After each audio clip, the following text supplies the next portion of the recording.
یہ مسئلے بے رونق ہو گئی، اچانک نمازی کم ہو گئے، تو رمضان المبارک میں ہم نے غور کیا تو رمضان نے ہمیں چند سبق دیے، اور یہ سبق ہر انسان کی کامیابی کی ضمانت ہے۔ قرآن رمضان المبارک سے اگر ہم یہ سبق حاصل کر لیں انشاءاللہ تعالی ہر شخص دنیا میں آخرت میں ضرور کامیاب ہوگا۔ اب وہ سبق کیا ہے؟ پہلا سبق یہ ہے کہ رمضان سے پہلے مسلمانوں کی حالت ایسی تھی کہ فجر کی نماز میں کوئی نہیں آتا تھا، لمبی لمبی رفتوں کا تصور ہی نہیں تھا۔ آخر کیا ہوا؟ جیسے ہی رمضان المبارک کا چاند نظر آیا تو مسجد پر میں فجر میں پوری مسجد بھری ہوئی ہے، تراویح 2 گھنٹوں کی تھی، اور اللہ کے فضل سے مسلمانوں نے 2 گھنٹے تراویح میں کھڑے ہو کر نماز پڑھی، اور رمضان کے بعد کچھ بھی نہیں۔ یہ اتنا بڑا فرق کہاں سے آیا؟ یہ کون سی چیز تھی کہ جس کے آنے سے مسلمانوں کے اندر جوش جذبہ آ گیا اور جس کے جانے سے وہ جوش جذبہ ختم ہو گیا؟ کچھ لوگ کہیں گے کہ شیطان بند تھے تو اس وجہ سے مسلمان مسجد میں آ گئے، شیطان بھول گئے تو وہ چلے گئے، ہو سکتا ہے یہ وجہ بھی ہو، لیکن اس سے بھی ایک اور بڑی وجہ ہے، وہ یہ ہے کہ ہر انسان میں اللہ نے ایک ولنگ پاور رکھی ہے، قوت ارادی رکھی ہے، جس کو ڈٹرمینیشن پاور کہتے ہیں۔ کچھ کر گزرنے کی ارادہ اور نیت کرنے کا، ایسا نیت اور ارادہ کرنا کہ جس کے خلاف سوچا ہی نہ جا سکے، اسے کہتے ہیں قوت ارادی۔ تو قوت ارادی یہ اللہ تعالیٰ نے اشرف المخلوقات کو ہی عطا کی ہے، کسی جانور میں کسی اور چیز کے اندر یہ قوت ارادی نہیں ہے۔ یہ قوت ارادی ہی ہے کہ رمضان شروع ہوا تو مسلمانوں نے کہا ہم نے روزے رکھنے ہیں، نہ کی کوئی بات ہی ہوئی ہے۔ مسلمانوں نے یہ کہا، دل میں ارادہ کیا ہم نے 20 تراویح پڑھنی ہے، نہ کی کوئی بات ہی نہیں ہے۔ اسے کہتے ہیں قوت ارادی۔ یہ قوت ارادی رمضان کے آتے ہی ہر مسلمان کے دل میں پیدا ہو گئی، اور یہ قوت ارادی ایسی نعمت ہے جب بندہ اس کے اوپر عمل کرتا ہے وہ کر گزرتا ہے۔ اب وہ بندہ چاہے مسلمان ہے، چاہے کافر ہے، چاہے کوئی بھی ہے، جب وہ ایک کام کرنے کا پکا ارادہ کر لیتا ہے اللہ کی قدرت بھی اس کے ساتھ ہوتی ہے اور وہ کر گزرتا ہے۔ اس میں اللہ کا یہ کوئی نہیں کہ یہ مسلمان ہے، یہ کافر ہے، یہ کافر کی قوت ارادی کمزور ہے، مسلمان کی طاقتور ہے، یہ ایسی کوئی بات نہیں۔ چنانچہ بڑے بڑے کافروں کے اندر بھی یہ قوت ارادی دیکھی گئی، انہوں نے دنیا میں اپنا کارنامہ دکھایا۔ یہ آئنسٹائن تھا، اس کے اندر بھی کیا تھا؟ ایک قوت ارادی تھی، میں نے یہ کام کرنا ہے۔ کہا جاتا ہے وہ آئنسٹائن شروع میں بہت ہی میتھ کے اندر کمزور تھا، روز اس کی ڈرائیور کے ساتھ انبن ہوتی پیسوں کے لین دین کے معاملے میں۔ وہ کہتا کہ تجھے اسکول میں پڑھتا ہے، تجھے اتنا بھی میتھ نہیں آتا۔ اب اس نے سوچا کہ میں نے میتھ سیکھنا ہے، پھر اس نے اس قوت کے اوپر عمل کیا، وہ دنیا کا سب سے بڑا جو ہے ریاستدار بنا، اور اس نے حرکت کے قوانین ایجاد کر دیے۔ یہ کیا تھی؟ یہ قوت ارادی۔ اٹلی کا ایک ڈاکٹر تھا اور اس کو عربی آتی تھی، اس نے 2 عربی کی کتابوں کا ترجمہ کیا، ساری دنیا میں اس کی شہرت ہو گئی کہ اس نے بڑا اچھا ترجمہ کیا ہے۔ اسی ڈاکٹر کو ڈائیگنوز ہو گیا کینسر، لوگ بھی بولے اب کینسر ہو گیا ہے، کہنے لگا اچھا میری کتنی زندگی باقی ہے؟ ڈاکٹر کہنے لگے تو مشکل سے 2 سال تک زندہ رہو گے۔ کہتے ہیں وہ وہیں سے اٹھا اور وہ بڑی بڑی لائبریریوں میں چلا گیا اور وہاں سے اس نے جو طب کے متعلق مسلمانوں کا جتنا مواد تھا، بڑی چھوٹی کتابیں، وہ اس نے بہت سی کئی 100 کے اندر جمع کر دی اور ساتھ اپنے معاونین کو بھی بلا دیا۔ مشکل عبادت کا وہ خود ترجمہ کرتے کرتے اس نے 2 سالوں کے اندر ایک بہت بڑا ذخیرہ ٹرانسلیٹ کر دیا اپنی زبان کے اندر، اور grains book of world record کے اندر اس کا نام لکھ دیا گیا کہ یہ سب سے بڑا مترجم ہے۔ اندازہ کریں ہمارے ہاں جب کسی کو موت کی اطلاع ملتی ہے وہ تو سب کچھ لے کر بیٹھتا ہے، دنیا سے امیدیں تک کا اٹھا بیٹھتا ہے، گھر میں پڑا ہوتا ہے، ڈاکٹروں نے 2 سال کا ٹائم دے دیا ہے، اب تو بس میں کیا۔ لیکن اس نے اپنی قوت ارادی کو پورے کر ہے اور اس نے بہت بڑا کارنامہ انجام دیا۔ یہ کیا ہے؟ یہ انسان کے اندر ڈٹرمینیشن پاور ہے جو ہر انسان کے اندر دماغ میں رکھی ہے۔ تو رمضان المبارک شروع ہوتے ہی ہر مسلمان نے کہا میں نے روزے رکھنے ہیں۔ اگر اسے کہا جائے یا تو نہ رکھو، نہ کا سوال ہی نہیں تھا، بس اس نے روزے رکھ لیے۔ کسی نے پیرا بھی رکھ لیا، اس نے کہا تھا میں نے رکھنے ہیں، بس اس نے رکھ لیے۔ ایسے ہی یہ ڈٹرمینیشن پاور ہے۔ اگر آپ جمعے کے بعد کسی انسان سے اپنے دوست سے پوچھے ہاں بھائی اگلے جمعے کو جمعہ پڑھو گے، وہ کہے گا ضرور پڑھوں گا، سوال ہی نہیں ہوتا نہ پڑھنے کا۔ چنانچہ جب اگلا جمعہ آتا ہے وہ جمعہ پڑھ لیتے ہیں۔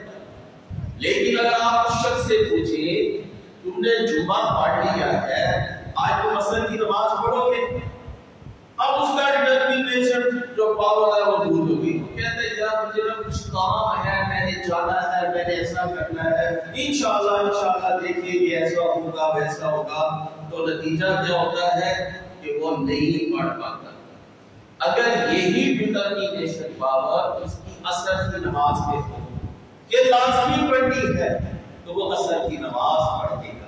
اگر یہی ڈٹرمینیشن پاور فجر کی نماز میں ہو کہ میں نے فجر کی نماز پڑھنی ہے، نہ کا سوال ہی نہیں ہے۔ تو دیکھیے یہ طاقت اگر ہر مسلمان اگر استعمال کر لے تو اللہ اس کو کتنی خوبیاں دے دے گا، بہت سی خوبیاں دے دے گا۔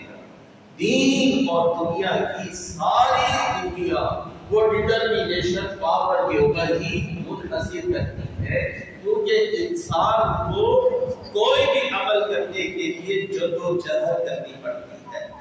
یہاں تک کہ طالب علم 9 اور 10 کے بھی 9 کے ایگزام ہو رہے ہیں، اب طالب علموں نے سوچا کہ ہم نے ٹاپ کرنا ہے، میں نے کلاس میں فرسٹ آنا ہے۔ اس نے کس ڈٹرمینیشن پاور پر عمل کرے گا؟ وہ دن رات پڑھے گا، اس کو کسی واعظ کی ضرورت نہیں پڑے گی، ماں باپ کے سمجھانے کی ضرورت نہیں پڑے گی، ماں باپ منت کریں گے بیٹا سو جاؤ رات کا وقت زیادہ ہو گیا ہے، لیکن وہ کہے گا ماں میرا کوئی کام باقی ہے، میں نے یہ کرنا ہے، فلاں کرنا ہے۔ دیکھیں اس کی ڈٹرمینیشن پاور، قوت ارادی مضبوط ہوئی اور وہ بچہ کیا ہوگا؟ اپنا مقصد، اپنا گول حاصل کرے گا۔ ایسے ہی صحابہ کرام کے اندر بھی کیا تھی؟ یہ قوت ارادی تھی۔ غزوہ جب بدر ہوا تو مدینے کے لوگ ان میں سے دو چھوٹے چھوٹے بچے تھے، معاذ اور عباس۔ عبداللہ بن مسعود کہتے ہیں کہ میں کھڑا تھا صف کے اندر تو میرے دونوں طرف بچے کھڑے ہو گئے۔ میں نے دل میں سوچا کہ کوئی بڑا آدمی ہوتا، چلو ہم ایک دوسرے کا سہارا بن دے، یہ چھوٹے چھوٹے بچے نہ میرے کام کے نہ میں ان کے کام کا. کہتے ابھی میں نے یہ سوچی تھی. ایک ان میں سے کہنے لگا چچا یہ ابو جہل کون ہے؟ سنا ہے کہ یہ ہمارے نبی کو گالیاں دیتا ہے. کہتے ہیں کہ ابھی اس نے بات کی تھی تو ساتھ دوسرے بچے نے بھی یہی سوال کر دیا. چچا وہ شخص کون ہے جو ابو جہل کہا جاتا ہے وہ ہمارے نبی کو برا بھلا کہتا ہے؟ کہتے ہیں میں نے اچانک میرے سامنے دیکھا تو ابو جہل صفے سیدھی کرتا تھا. میں نے دونوں سے کہا وہ ہے جس شخص کے بارے میں تم پوچھ رہے ہو. مورخین لکھتے ہیں وہ اتنے چھوٹے تھے کہ تلوار کی قد سے چھوٹے. تلواریں بڑی تھی قد ان کا چھوٹا تھا. کہتے ہیں لڑائی شروع ہوئی تو وہ دیکھا وہ تیزی سے گھوڑے کے اوپر ان کی طرف دھکے اور وہ ابو جہل گھوڑے پر تھا. ایک نے گھوڑے کی ٹانگ پر حملہ کیا, دوسرے نے ابو جہل پر حملہ کر دیا. وہ سختی ہو کر پھینکے. وہ اتنے چھوٹے کہ اس کی گردن نہ اتار سکے. وہ جب جنگ ختم ہوئی آپ صلی اللہ علیہ وسلم نے عبداللہ بن مسعود کو بھیجا تو انہوں نے اس کا سر کاٹا. تو یہ چھوٹے بچوں نے اتنے بڑے کافر کا مقابلہ کیا. یہ کیا تھی ان کے اندر؟ ان کے اندر کوئی بڑی لوہاتی طاقت نہیں تھی, کوئی بڑا وہ باڈی بلڈنگ کرنے والے نہیں تھے. صرف ایک خوبی ان کے اندر آ گئی, وہ ہے قوت ارادی کہ ہم نے اس شخص کو چھوڑنا نہیں, مارنا ہے. بس یہ ٹارگٹ انہوں نے بنا لیا, یہ ارادہ کر لیا تو اللہ نے ان کو کامیاب کر دیا. تو میرے بھائیوں رمضان المبارک نے ہم کو ایک درس دیا ہے. اگر تم زندگی میں کامیاب ہونا چاہتے ہو تو ڈٹرمنیشن پاور کو اپنی آن کر دو. بس اس کو آپ زندہ کر لو کہ یہ کام میں نے کرنا ہے. مومنوں کو تو دنیا کے بھی بہت سے کام ہوتے ہیں کرنے والے اور دنیا آخرت کے بھی بہت سے کام ہیں. تو اگر مومن انہی کاموں کو آخرت کے اندر اپنی قوت کو استعمال کر لے تو اللہ کے فضل سے مومن دین کی بہت سی اعلیٰ ترقیوں کو پا سکتے ہیں. جیسے آج کل ہمارے ہاں دنیا حاصل کرنے کی ایک قوت ارادی محرک ہے. اب اس کے لیے کسی واعظ کی ضرورت نہیں ہے کہ بھئی گھر کا خرچہ چلانا چاہیے. اب اس کے لیے کسی واعظ کی ضرورت نہیں. بس یہ محرک ہے جو لوگوں میں پایا جاتا ہے اور لوگ اس پر عمل کرتے ہوئے وہ دنیا کما رہے ہیں. تو بھائیوں اس قوت ارادی کو آپ دین کی طرف منتقل کر دیں. اپنے اندر پکا ارادہ کر لیں کہ میں نے 5 وقت کی نماز پڑھنی ہے, فجر کی نماز کی جماعت کے ساتھ پڑھنی ہے. بس پکا ارادہ ہی یہ ہماری کامیابی کی ضمانت ہے. اور بالخصوص مسلمانوں کی جو قوت ارادی ہے یہ کافروں سے زیادہ مضبوط ہوتی ہے. اس لیے کہ ان کے اندر سچائی ہوتی ہے اور جس کے اندر سچائی ہوتی ہے بس اس کا جو قوت ارادی ہے وہ پہاڑوں سے بڑی ہوتی ہے. آپ نے سلیمان علیہ السلام کا واقعہ سنا. ہدہد غیر تھا. سلیمان علیہ السلام نے کہا وہ کہاں چلا گیا ہے؟ وہ میرے سامنے آ جائے میں اس کو ذبح کروں گا, سخت سزا دوں گا اگر وہ کوئی واجب پیش نہ کر سکا تو. وہ آیا اور آ کر کتنے دھڑلے سے کہنے لگا احق تو بیمارا تحل بھی وجدتک من سبع بنبأ. میں ایک ایسی خبر لے کر آیا ہوں جس کا آپ کو بھی پتہ نہیں. اندازہ کرے وہ اتنا بڑا بادشاہ اور یہ اتنا چھوٹا سا پرندہ جس کی حکومت انسانوں پر بھی ہے جنوں پر بھی ہے. بڑے بڑے جن اس کے سامنے کھڑا ہونے سے ڈرتے ہیں. لیکن کیا تھی اس کے اندر ایک سچائی تھی. اس سچائی نے اس کو اتنا زوردار بنا دیا کہ اس نے دھڑلے سے سلیمان علیہ السلام کے سامنے یہ اعلان کر دیا کہ میرے غائب ہونے کی وجہ یہ. معلوم یہ ہوا جن کے اندر اسلام کی قوت ہوتی ہے, صداقت کی قوت ہوتی ہے, ان کے اندر قوت ارادی اتنی ہی مضبوط ہوتی ہے. تو ایک بات جو ہم نے رمضان المبارک سے سیکھی وہ یہ کہ رمضان شروع ہوتے ہی مسلمانوں میں قوت ارادی آئی تو فجر کی نمازیں بھی پڑھ رہے ہیں، تراویح بھی پڑھ رہے ہیں، عبادات بھی کر رہے ہیں، تو یہ قوت ارادی کی وجہ سے ہوا۔ اور جیسے ہی رمضان مبارک ختم ہوا قوت ارادی ختم ہو گئی۔ اب کسی نے ارادہ ہی نہیں کیا میں نے فجر کی نماز پڑھنی ہے، کسی نے ارادہ ہی نہیں کیا کہ میں نے عشاء کی 17 رکعتیں پڑھنی ہے۔ جب ارادہ ہی نہیں کیا یا ارادہ کیا کچھ ہاں میں کچھ نہ میں ڈاوا ڈول ارادہ کیا تو اس کے نتیجے میں یہ مسجدیں ویران ہو گئی، مسلمان نمازی کم ہو گئے۔ یہ کون سی طاقت تھی؟ یہ قوت ارادی۔ ایک دوسرا سبب جس نے رمضان المبارک نے ہمیں دیا بھئی قوت ارادی کے ساتھ ایک اور افیکٹو چیز ہے، جب وہ ہمارے معاشرے میں آئی تو مسلمانوں کے اندر دینداری آ گئی۔ وہ افیکٹو چیز کیا ہے؟ ماحول ہے۔ خالی قوت ارادی بھی کام مشکل سے کرتی ہے، اس کے لیے بہت بڑی طاقت چاہیے۔ اگر کسی کی ہلکی پھلکی قوت ارادی کمزور تھی، ماحول کی طاقت نے اس کو مضبوط کر دیا۔ مثلا دیکھیں گھر کا ماحول تھا سحری میں اٹھنے کا، اگر ایک بندے کی بات ہوتی تو شاید گھر میں کوئی بھی نہ اٹھ پاتا۔ جیسے کہ اب شوال کے روزے ہیں، اب گھر میں کوئی بھی نہیں پائے گا۔ اگر ایک نے اٹھنا ہے بڑا مشکل ہے، اس کے لیے پہاڑ ہے، میں سحری کروں گا، اٹھوں گا، روزہ رکھوں گا، کیسے ہوگا؟ ہم پورے مہینے میں 6 روزے نہیں رکھ پاتے۔ کیوں؟ اس لیے کہ ماحول نہیں۔ یہ ماحول بھی بہت بڑی ایک طاقت ہے۔ اس ماحول نے چھوٹے چھوٹے بچوں کو آمادہ کر دیا کہ ماں باپ سوچنے پر مجبور ہو گئے اتنی چھوٹی سی عمر یہ روزہ رکھ رہا ہے کیسے نبھائے گا؟ لیکن کیا تھی؟ ماں بھی روزہ رکھ رہی ہے، باپ بھی رکھ رہے ہیں، بہن بھائی بھی رکھ رہے ہیں۔ جب ایک گھر کا ماحول بنا تو سحری میں اٹھ بھی گئے اور چھوٹے بچوں نے بھی روزہ رکھا۔ یہ ماحول کی طاقت ہے۔ یہ ماحول اگر گھر کا ہم ایسا بنائیں گے تو تب ہم دین کے اوپر عمل کریں گے۔ ماحول سب سے زیادہ افیکٹو انسان کے اوپر اثر کرتا ہے۔ لہذا آپ بچوں میں کوئی بھی ایک دین کی کسی بات کا کوئی بھی جذبہ آپ پیدا کرنا چاہتے ہیں، یہ تقریروں سے کبھی نہیں پیدا ہو۔ آپ بچے سے کہ تم پڑھ، بچہ کبھی بھی نہیں پڑھے گا۔ آپ بچے سے کہ نمازیں پڑھ، وہ کبھی بھی نہیں پڑھے گا۔ ہاں جب آپ گھر کا ماحول بنا دیں نمازیں پڑھنے کا، باپ مسجد میں جا رہا ہے، ماں گھر میں نماز پڑھ رہی ہے، تو بچہ آٹومیٹکلی وہ بھی نماز پڑھ لے گا، پھر کسی واعظ کی ضرورت پیش نہیں آئے گی۔ آپ چاہتے ہیں بچہ پڑھائی کرے تو گھر کا ماحول ایسا بنا دو۔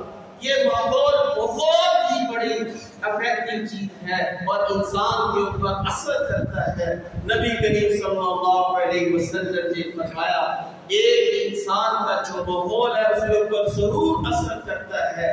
آپ نے فرمایا ایک اچھے دوست کی مثال وہ عطر کی دکان کی طرح ہے۔ اگر تم عطر فروش کے پاس بیٹھو گے، خوشبو بھی خریدو گے اور کچھ نہ ہوا تم اس کے پاس بیٹھے بیٹھے خوشبو سنتے رہو گے، اور پورے دوست کی مثال بھٹی والے کی طرح ہے جو آگ جلاتا ہے۔ اگر تم اس کے پاس بیٹھو گے تو تمہیں بدبو آئے گی، کپڑے سڑیں گے، اور کچھ نہ ہو تو بدبو تو تمہیں ضرور پہنچے گی۔ یہ ہے اثر دوست کا۔ اسی وجہ سے کہا جاتا ہے کہ جیسے انگریزی میں کہتے ہیں آدمی اپنے دوست سے پہچانا چاہتا ہے جیسا اس کا دوست ہے۔ کیوں؟ وہ دوست اور اس کا دونوں کا جو ماحول ہوگا وہ دونوں آٹومیٹکلی اسی مذہب کے اوپر ہوں گے، ماحول کے اوپر ہوں گے، تو یہ ماحول اتنی بڑی افیکٹو چیز ہے۔ آپ نہیں دیکھتے ہماری نمازوں میں، ہماری حج کے اندر، ہماری دعاؤں میں کیا ہے؟ ماحول کی بات ہے۔ ایاک نعبد و ایاک نستعین۔ حالانکہ نماز کو اکیلا پڑھ رہا ہے لیکن جمع کا صیغہ لے کر آئے، ہم مل کر عبادت کرتے ہیں، ہم مل کر تم سے مدد مانگتے ہیں۔ یہ ماحول کریٹ کیا جا رہا ہے کہ جب ماحول بنے گا تو بندہ مسلمان بنے گا۔ لہذا اپنے گھروں کا ماحول ٹھیک کرے، پھر آپ کی تبلیغ، آپ کی تقریر، آپ کی نصیحت گھر پر اثر کرے گی۔ اب ہم گاڑی میں بیٹھتے ہیں تو بچوں کو ماحول دے دیا گانوں کا، اب یقیناً بچے وہ گناہ کی طرف جائیں گے۔ اگر آپ گاڑی میں بیٹھے ہیں، آپ نے تلاوت لگا دی، آپ نے نعتیں لگا دی، آپ کا کام ہے ماحول پیش کرنا، یقیناً بچوں کے دل میں انہی چیزوں کے اثرات ہوں گے۔ لہذا والدین سے گزارش ہے کہ وہ اپنے ماحول کو ٹھیک کریں، ہم پہلے ماحول کے اوپر محنت کریں، پھر ہماری تقریر اثر کرے۔ آج دیکھیں رمضان المبارک نے ایک ماحول پیدا کر دیا، جیسے ماحول ختم ہوا اب ہر چیز مشکل نظر آ رہی ہے۔ یاد رکھیں اکیلا آدمی کبھی بھی 5 وقت کا نماز ہی نہیں پڑھ سکتا۔ سفر پہ جا رہے ہیں، گاڑی پہ جا رہے ہیں، نماز کا وقت ہو گیا ہے، اب نماز کسی پیٹرول پمپ پر پڑھنی ہے، ماحول ہوگا تو بچے کہیں گے نماز پڑھ لیں، اگر ماحول نہیں ہوگا وہ کہیں گے چلو ادھر جا کر پڑھ لیں گے، ایسا ہو جائے گا۔ یہ کبھی بھی بندہ 5 وقت کا نمازی نہیں بن سکتا۔ لہذا گھروں کے اندر دین کا ماحول پیدا کریں، ماحول پیدا کرنے کے لیے گھروں میں دینی کتابوں کا مطالعہ کریں، کسی بھی سیرت رسول کی کتاب لے لیں اور اس کو گھر میں ایک وقت کے اندر ٹائم کر کے شام کے کھانے سے پہلے بعد میں جب سب آ جائے تو سیرت النبی کا آپ سب کو بٹھا کر اس کو پڑھیں، سب سنیں۔ یہ ماحول ہے نبی علیہ السلام کی سیرت کے تذکرے جب گھر میں ہوگے تو نیکی کا ماحول پیدا ہوگا، اب آپ کی تقریر ان کے اوپر اثر کرے گی۔ یہ خالی تقریریں یہ کبھی گھر میں ماحول پیدا نہیں کرتے۔ آپ صلی اللہ علیہ وسلم کی گھروں کی زندگی ہمارے سامنے ہے، آپ نے گھروں کے اندر دین کا ماحول خود اختیار کیا ہے۔ آپ عائشہ صدیقہ کو تہجد کے فضائل نہیں سناتے تھے بلکہ تہجد پڑھ کر دکھاتے تھے۔ جب آپ عمل کر کے دکھائیں گے تب بچوں کے اندر وہ چیز خود بخود پیدا ہوگی۔ لہذا قرآن بھی اس بات کو کہتا ہے یا ایھا الذین آمنوا اتقوا اللہ وکونوا مع الصادقین، اے لوگو اللہ سے ڈرو۔ یا اللہ کیسے ڈرے؟ اللہ فرماتے ہیں کونوا مع الصادقین، صادقین کے ماحول کے ساتھ جڑو، ان کی مجلسوں میں بیٹھو، ان کی کتابیں پڑھو، تم خود بخود متقی بن جاؤ گے۔ کتنا آسان اس کا قرآن نے بیان کروا دیا کہ بھائی اس کے لیے ماحول پیدا کر لو، تم خود بخود نیک ہو جاؤ گے۔ معلوم یہ ہوا آج والدین کے جو شکوے ہیں، بچے بات نہیں سنتے، بچے ایسے ہیں، بچے ویسے ہیں، تو بھائیوں شروع سے ہی ہم نے اگر بنیاد ڈالی ہوتی اس طرح کی تعلیمات کی، دین کی تعلیمات کی، بچے ہمارے ایسے ہی بن جاتے۔ ہم نے بچوں کو ماحول نہیں دیا۔ لہذا میرے بھائیوں یہ رمضان المبارک دوسرا کتنی بڑی تبدیلی آج ہمیں نظر آ رہی ہے۔ یہ تبدیلی کی وجہ ایک یہ ہے کہ ہمارے اندر دین پر عمل کرنے کا جذبہ نہیں، قوت ارادی نہیں۔ دوسری وجہ یہ نظر آئی کہ ہمارے گھروں سے اب دین کا ماحول ختم ہو گیا۔ اب فجر کی نماز پہ اٹھنے والا صرف گھر میں امام ہے، اب ماحول ہی نہیں ہے۔ کہتے رہتے ہیں اٹھو نہیں اٹھتے۔ بھائی پہلے ماحول بناؤ گے تو انشاءاللہ تعالی سب گھر والے اٹھیں گے۔